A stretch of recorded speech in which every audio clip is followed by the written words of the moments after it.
children's neglect, and the final forgiveness. The grand Georgian house on Richmond Hill stood like a silent guardian overlooking the wide sweep of the River Thames.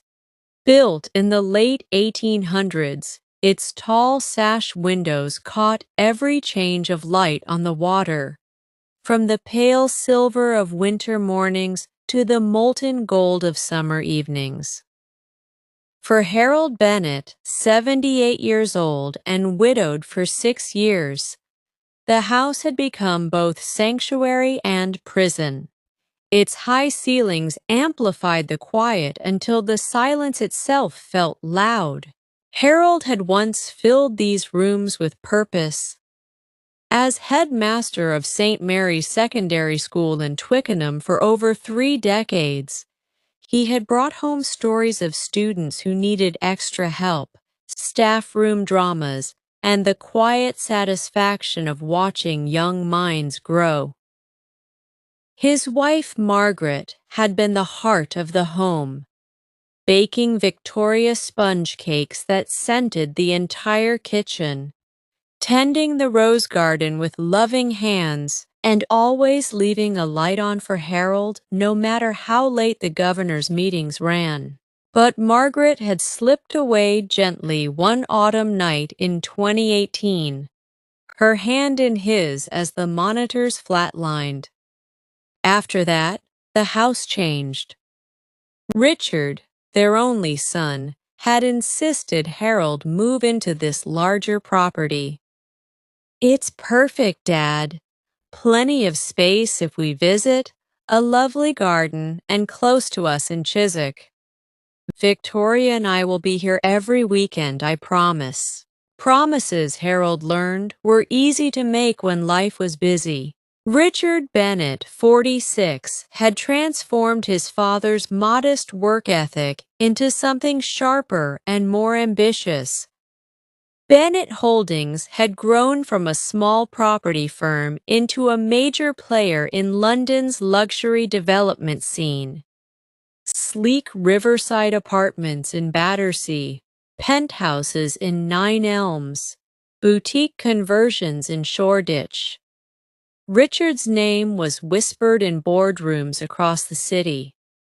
Victoria, elegant and fiercely intelligent, ran the interior design division, sourcing Italian marble and Danish lighting for clients who never asked about price.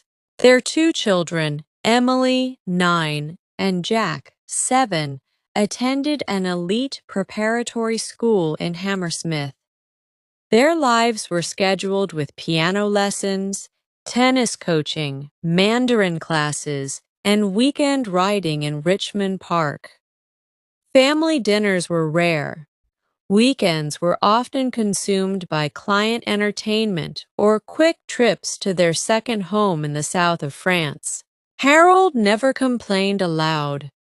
He would call Richard once a week, keeping the conversations light. "How's the big project going, son?" he'd ask.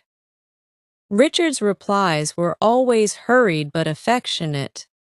"Mad busy, Dad. Closing a huge deal next week. We'll come down soon, I swear." Soon never seemed to arrive. Harold's days unfolded in quiet rituals. He rose at 7, made strong tea in the vast kitchen, and ate toast with marmalade while reading the Times. The crossword kept his mind sharp. Afterwards, he would walk slowly through the garden, deadheading roses and talking to them as if they were old friends. "Margaret would have loved this bloom," he'd murmur. In the afternoons, he sat in his favorite wingback armchair by the tall window in the drawing room, a tartan blanket over his knees, watching the world pass by on the Thames path below. Dog walkers, joggers, young mothers pushing prams, and couples holding hands. Life moving forward while his own seemed to stand still. Sometimes memories came unbidden. He remembered Richard as a boy, scrawny, curious, always asking why. They had kicked footballs in Bushy Park, fished for perch along the river, and camped in the New Forest where Richard roasted his first marshmallow over a fire. Those years felt both close and impossibly distant, like photographs in an album you hadn't opened in decades. One particularly cold Tuesday in mid-February, the house felt damper than usual. The central heating had been temperamental for weeks.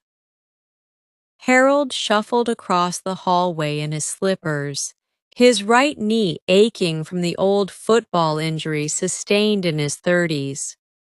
He reached for the thermostat on the wall near the marble console table. A sudden wave of dizziness hit him.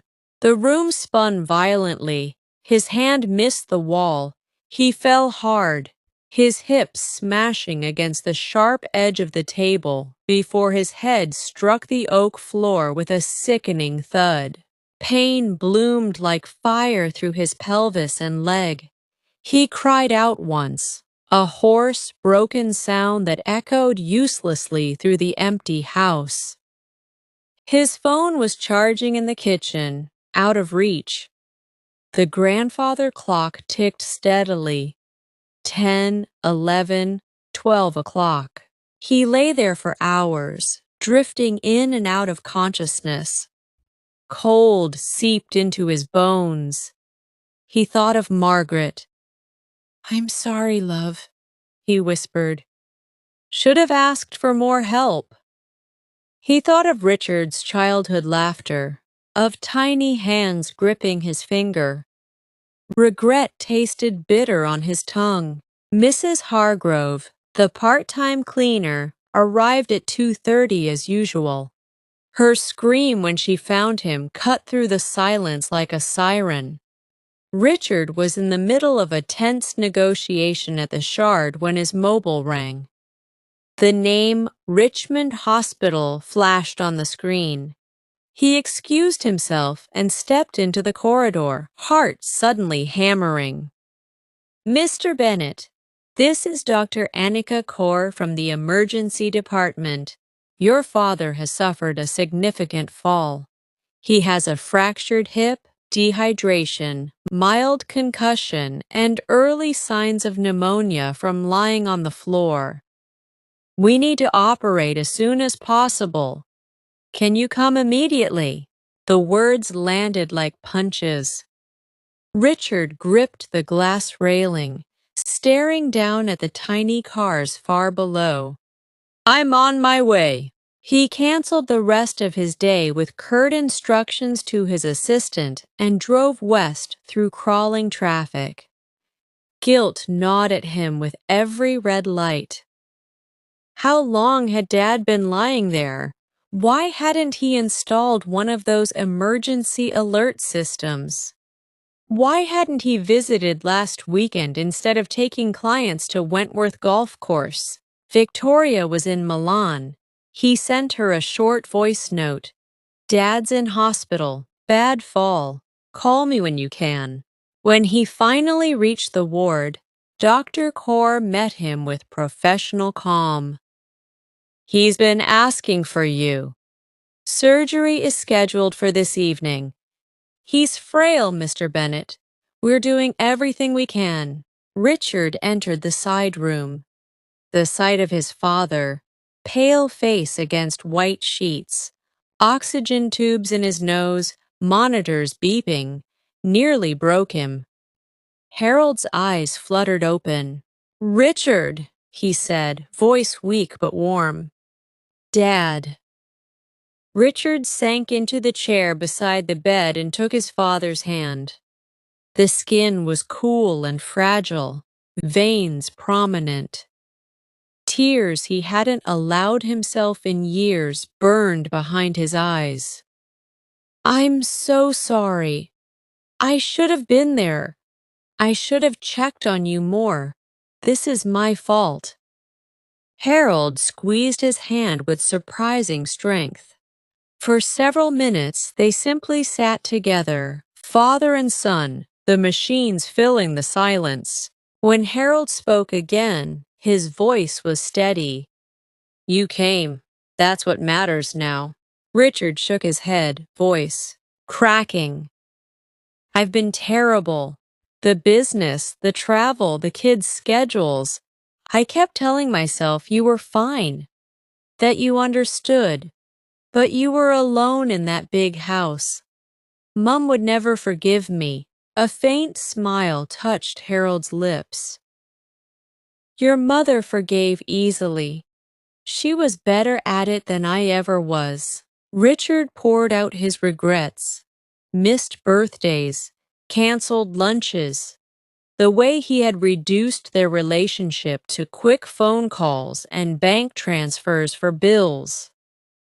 Harold listened without interruption, his breathing shallow but calm. When Richard finally fell quiet, exhausted, Harold spoke the words that would change everything. I forgive you, son. Richard looked up, stunned. Dad, I forgive you, Harold repeated gently. But there's something I need you to hear. Something important before I go into surgery. Richard leaned closer, still clutching his father's hand. I also didn't give you enough time. The confession hung in the air.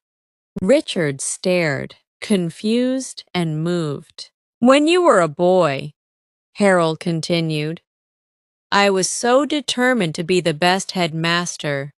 Late nights marking, weekend courses, summer schemes for disadvantaged kids. I told myself I was doing it for our family, but I missed so many quiet moments. Your football matches on Saturday mornings, the time you wanted me to help build that tree house, the evenings when you just needed your dad to listen instead of rushing off to prepare lessons. Tears rolled down Richard's cheeks. I don't remember feeling neglected, Dad. You were a child. Children adapt, but I felt it. After your mother died, the regret kept me awake many nights. I swore I wouldn't let you make the same mistakes, yet here we are. Harold's eyes shone with quiet intensity despite the pain. So listen to me, Richard. Success is hollow if your children grow up without knowing the sound of your laugh or the warmth of your presence at bedtime. Emily and Jack need you now, not your money or your name on buildings. They need you. Give them your time. Teach Jack to fish like I taught you. Sit with Emily while she plays piano. Be there for the small things. Promise me. Richard nodded, throat tight. I promised, Dad. I'll change. I'll step back from the day-to-day. Victoria and I both will. We'll make time. Harold smiled then, a deep, peaceful smile that smoothed years of quiet loneliness from his face. Good. That's my boy. The forgiveness flowed both ways, healing old wounds neither had fully acknowledged. They talked for over an hour. Memories of Margaret's terrible singing in the car, fishing trips on the Thames, the time young Richard brought home a stray dog that destroyed the garden. Laughter mingled with tears. When the porters came to take Harold to theater, Richard kissed his forehead. I love you, Dad. I love you too, son, always have. Harold survived the surgery, though recovery was slow and painful. Richard moved into the Richmond house for 6 weeks. He hired a full-time live-in carer, but made sure he was there every evening. Victoria returned from Italy within days, and for the first time in years, the family began rebuilding. At first, Emily and Jack were shy around their grandfather. They had seen him mainly at Christmas and birthdays. But Harold had a teacher's gift. He pulled out old photo albums, told stories of their father as a mischievous boy, and showed Jack his collection of polished conkers from Bushy Park. Emily read him chapters from her favorite books, her voice growing more confident each day. Richard reduced his working hours dramatically. He promoted his trusted deputy to managing director and began working mainly from home or the Richmond house. Weekends became sacred. The family took long walks along the Thames path. They visited the Cotswolds cottage more often, where Jack learned to cast a fishing line and Emily performed her first full piano piece for her proud grandfather. One golden evening in late spring, the entire family walked to their favorite bench overlooking the river.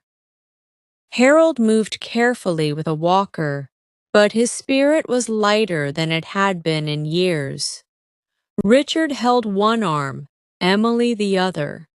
Jack ran ahead, scattering breadcrumbs for ducks.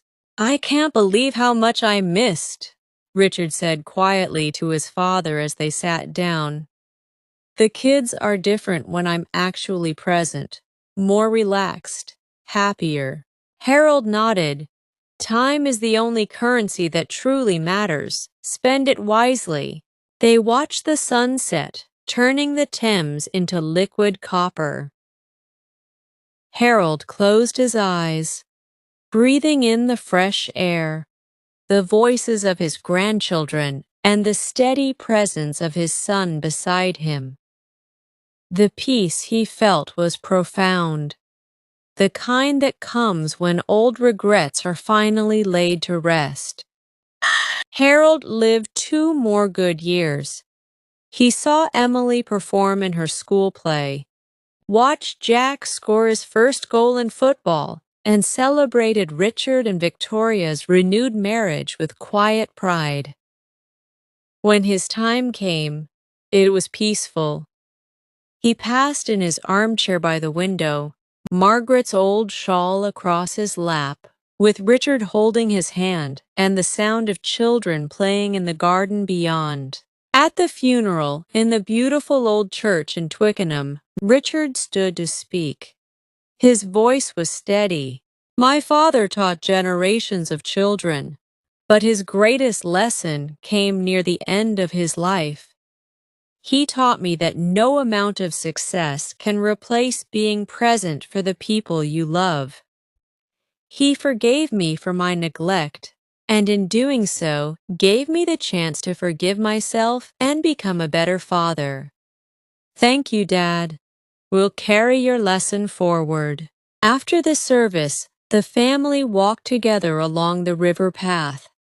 Emily and Jack ran ahead, laughing freely.